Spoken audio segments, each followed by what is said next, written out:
না, আজ আমি তোমাদের কোনো রান্না দেখাবো না। জাস্ট এটা সব্বাই জানে। আসলে আজকালকার দিনে কেউ রান্না জানে না বোধহয় এরকম মানুষ খুব কম পাওয়া যাবে। আজ বলবো অন্য একটা গল্প, আমার রান্না শেখার গল্প। বিয়ের আগে আমি তেমন কিছু রান্না করতে জানতাম না। সত্যি বলতে কি, মা তখন যখন বলতো তখন আমার একেবারেই ইচ্ছে করতো না, তো সে কারণেই আমি শিখিনি। তবে মনে মনে ভাবতাম কোনো একদিন অনেক কিছু রান্না করব, জানি না কেন ভাবতাম। যাকগে, সেই সব কথা।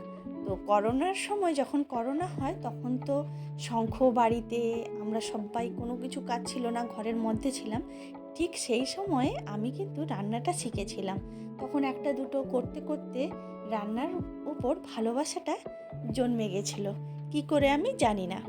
তবে তারপর থেকে সেই যে রান্নার উপর ভালোবাসাটা হলো, তারপর থেকে আমি কিছু না কিছু রান্না করে চলেছি এবং অনেক নতুন কিছু এক্সপেরিমেন্ট করি। তো ভালোই লাগে আমার সেগুলো। যাই হোক, রান্নাটা হতে হতে কালকে একটা বোনের আবদার মেটাই। আবদার কিছু নয়, ও জানতে চেয়েছিল কিভাবে আমি দই বসাই।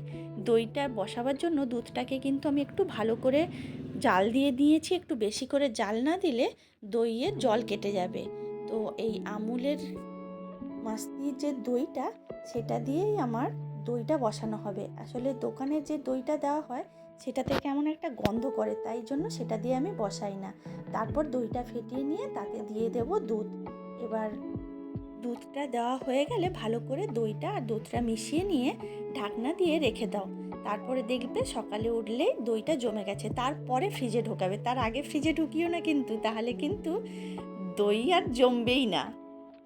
যাকগে, ওই রকম করতে করতে আমি মোটামুটি রান্নাটা একটু শিখেই নিয়েছি।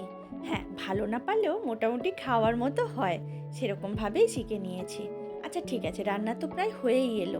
আচ্ছা তোমরাই বলো তো, তোমরা কেমন আছো? তোমরা কে কে রান্না করতে ভালোবাসো অবশ্যই জানিও। দেখা হবে আবার একটা পরের ভিডিওতে।